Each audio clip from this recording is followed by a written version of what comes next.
Medical ভর্তি মামলা এবার কলকাতা হাইকোর্ট থেকে সরল সুপ্রিম কোর্টে। দেশের শীর্ষ আদালতে সরল এই মুহূর্তে মেডিকেল ভর্তি মামলা এবং আজ তার শুনানি ছিল।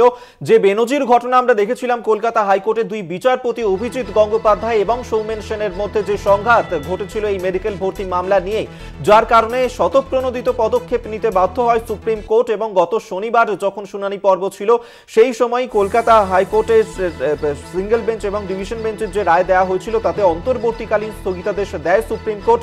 আজকে সুপ্রিম কোর্টের তরফ থেকে জানিয়ে দেয়া হলো এরপর কলকাতা হাইকোর্টে আর এই মামলার শুনানি চলবে না।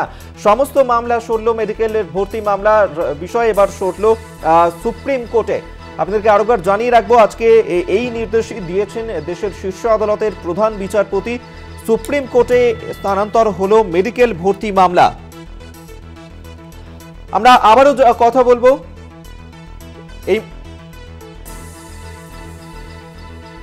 আপনাদেরকে আরেকবার জানিয়ে রাখবো, আজ সুপ্রিম কোর্টের প্রধান বিচারপতি তিনি নির্দেশ দিয়েছেন মেডিকেল ভর্তি মামলা এবার কলকাতা হাইকোর্ট থেকে তা স্থানান্তর করা হলো সুপ্রিম কোর্টে। অর্থাৎ এরপর সুপ্রিম কোর্টেই এই মামলার শুনানি চলবে। 3 সপ্তাহ পর ফের মামলার শুনানি। আমরা এই নিয়ে কথা বলবো। এই মুহূর্তে আমাদের সঙ্গে টেলিফোনে রয়েছেন তৃণমূল সাংসদ শান্তনু সেন। শান্তনুবাবু, আপনাকে স্বাগত জানাই কলকাতা টিভিতে। শান্তনুবাবু, কলকাতা হাইকোর্টে যে সংঘাত আমরা দেখেছিলাম দুই বিচারপতির মধ্যে, যার কারণে স্বতঃপ্রণোদিতভাবে পদক্ষেপ নিয়েছিল সুপ্রিম কোর্ট মেডিকেল ভর্তি মামলায়, আজ সুপ্রিম কোর্ট জানিয়ে দিয়েছে কলকাতা হাইকোর্ট থেকে সেই মামলা সরলো এবার সুপ্রিম কোর্টে। কি বলবেন? দেখুন, বিচারাধীন বিষয় নিয়ে কিছু বলবো না।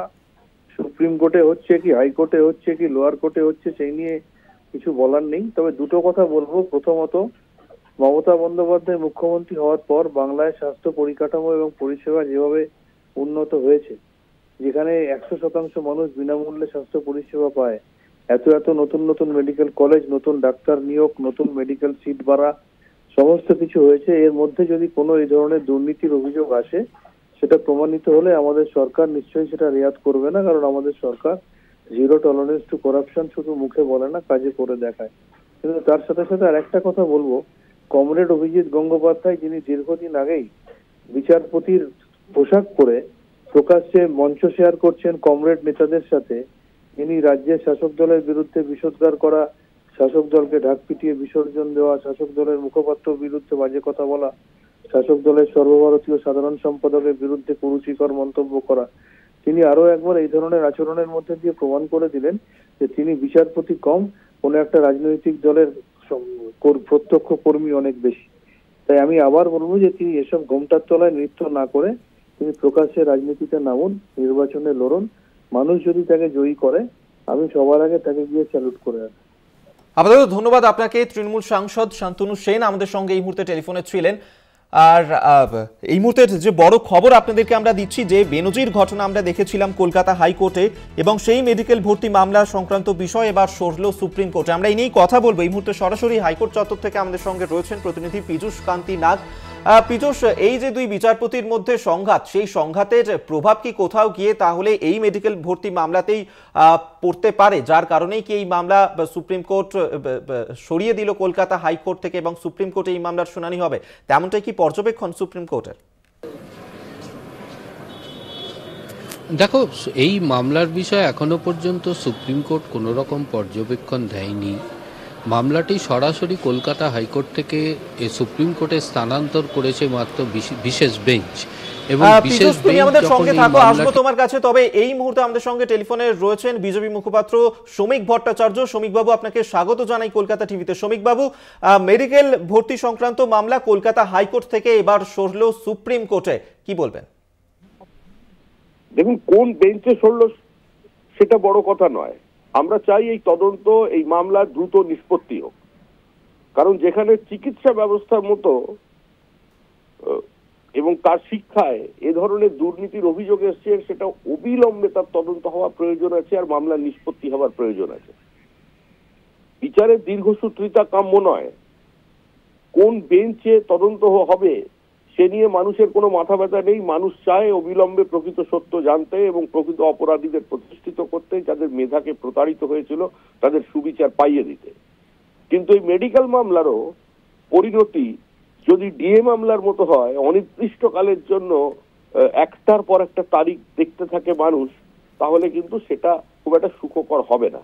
অবশ্যই পুরো পরিস্থিতির জন্য দায়ী হচ্ছে রাজ্য সরকার এবং তৃণমূল, কারণ তাদের আচরণ, তাদের সরকার পরিচালনার পদ্ধতি, তাদের ব্যক্তিগত আশা আকাঙ্ক্ষা এমন জায়গায় পৌঁছেছে যে রাজ্যে আজকে জুডিশিয়াল অ্যাক্টিভিজম শুরু হয়ে গেছে। রাজ্য কে পরিচালনা করছে? এখন তো পুরো রাজ্যের প্রশাসনিক প্রক্রিয়াটাই চলে গেছে সম্পূর্ণভাবে আদালতের হাতে। এই জুডিশিয়াল অ্যাক্টিভিজম কি কাম্য কোনো সুস্থ গণতন্ত্রে? এটা দুর্ভাগ্যজনক পরিস্থিতি। এর থেকে রাজ্যকে বের করে আনতে হবে, আর সেই বের করে আনার একমাত্র পথ হচ্ছে এই বর্তমান সরকারটার বিসর্জন। ধন্যবাদ আপনাকে। বিজেপি মুখপাত্র শ্রমিক ভট্টাচার্য আমাদের সঙ্গে টেলিফোনে ছিলেন। আমরা আবারও যাব হাইকোর্ট চত্বর থেকে। আমাদের সঙ্গে রয়েছেন আমাদের প্রতিনিধি পীযূষ কান্তি নাগ। পীযূষ, যেমনটা বলছিলেন, দেখো, দুই বিচারপতির দ্বন্দ্বের বিষয়টি যখন উঠে এসছে সামনে একটি মামলাকে কেন্দ্র করে, আইনজ্ঞ মহল যেটা মনে করছে যে আগামী দিনে যদি এই মামলার বিচার কার্য যদি কলকাতা হাইকোর্টে হয়, তাহলে এই মামলা নিতে বা এই মামলা সিঙ্গেল বেঞ্চ থেকে যখন ডিভিশন বেঞ্চে যাবে, তখন বিচারপতিদের মধ্যে কিন্তু একটা সংশয় তৈরি হতে পারে। তার কারণ, এক বিচারপতি অপর বিচারপতি সম্পর্কে যে মন্তব্য করছেন, এবং সেক্ষেত্রে যে ইতিমধ্যে জানো এই মামলাকে কেন্দ্র করে নির্দেশ জারি হবার পরই কলকাতা হাইকোর্টের শিক্ষা সংক্রান্ত মামলার ডিভিশন বেঞ্চ বিচারপতি সোমেন সেনের বেঞ্চ থেকে বিচারপতি তপব্রত চক্রবর্তীর বেঞ্চের স্থানান্তর করা হয়েছে। অর্থাৎ এই যে রোস্টার পরিবর্তন, তা কিন্তু এই মামলাকে কেন্দ্র করেই হয়েছে বলে মনে করছে আইনজ্ঞ মহল। এবং আজকে যখন সুপ্রিম কোর্টে মামলার শুনানি চলে, সেই সময় কিন্তু বারংবার রাজ্যের আইনজীবী কপিল সিব্বাল আদালতের কাছে বলেন যে এই ধরনের মামলা ফের দায়ের হচ্ছে নতুন করে, এবং বিচারপতি অভিজিৎ গঙ্গোপাধ্যায় সেই মামলা যদি গ্রহণ করেন তাহলে সেক্ষেত্রে তিনি আবারও এই নির্দেশিকা জারি করতে পারেন নতুন মামলার ক্ষেত্রে। পাশাপাশি অভিষেক বন্দ্যোপাধ্যায়ের আইনজীবী মনু সিংভিও কিন্তু মন্তব্য করেন যে বিভিন্ন মামলাকে কেন্দ্র করে তিনি রোজ অভিষেক বন্দ্যোপাধ্যায়ের বিরুদ্ধে বিভিন্ন মন্তব্য করছেন।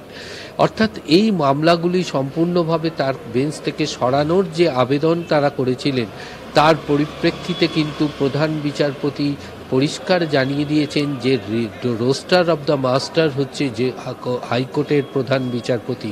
অর্থাৎ কলকাতা হাইকোর্টে কোন বিষয় কোন বিচারপতি তার বিষয়ের মামলাগুলি শুনবেন, তা কিন্তু সম্পূর্ণ নির্ধারণ করবেন প্রধান বিচারপতি। অর্থাৎ সুপ্রিম কোর্ট সম্পূর্ণভাবে কলকাতা হাইকোর্টের প্রধান বিচারপতির ওপরেই আস্থা রাখছে যে আগামী দিনে এই মামলাগুলির বিষয়বস্তু কোন বিচারপতি শুনবেন, তিনি তার হাতেই সেই বিচার ব্যবস্থা তুলে দেবেন। অর্থাৎ এ বিষয়ে সুপ্রিম কোর্ট কিন্তু কোনোভাবেই হস্তক্ষেপ করল না।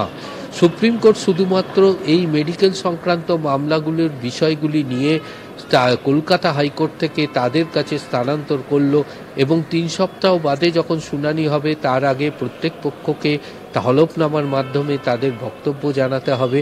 এবং যেটা মনে করছে আইনজীবী মহল, যে এই যে সংরক্ষিত আসনের যে শংসাপত্র নিয়ে যে মামলা দায়ের হলো এবং বিচার্য বিষয় রইল, তাতে কিন্তু এই যে সংরক্ষিত আসনে যে ভর্তির বিষয়টি, তা কিন্তু থমকে দাঁড়ালো। অর্থাৎ যতক্ষণ না আদালতে এই মামলার নিষ্পত্তি হচ্ছে, ততক্ষণ কিন্তু এই ভর্তির ক্ষেত্রে যে নির্দেশ, তার নির্দেশ কিন্তু কোনোভাবেই কার্যকরী হবে না। এবং সংরক্ষিত আসনে ভর্তির বিষয়ে যাদের ভর্তি বাতিল হয়ে গেছে, তাদের বিষয় কিন্তু বিষয়টিও কিন্তু এখন বিচার্য বিষয়ের মধ্যে হয়ে দাঁড়ালো। ফলে যেটা বলা যেতে পারে, মেডিকেলে সংরক্ষিত আসনে ভর্তি সংক্রান্ত বিষয়টি এখন সম্পূর্ণভাবে ঝুলে রইল সুপ্রিম কোর্টের হাতে। অর্থাৎ সুপ্রিম কোর্টের বিশেষ বেঞ্চ, 5 বিচারপতির বিশেষ বেঞ্চ যখন এই বিষয়ে নির্দিষ্ট রায়দান করবে, তার উপরেই নির্ভর করবে মেডিকেলে সংরক্ষিত আসনের ভর্তির ভবিষ্যৎ। একেবারে আপাতত ধন্যবাদ তোমাকে। এতক্ষণ সরাসরি আমাদের সঙ্গে ছিলেন প্রতিনিধি পীযূষ কান্তি নাগ। এবং মেডিকেল ভর্তি মামলা এবার কলকাতা হাইকোর্ট থেকে সরল সুপ্রিম কোর্টে।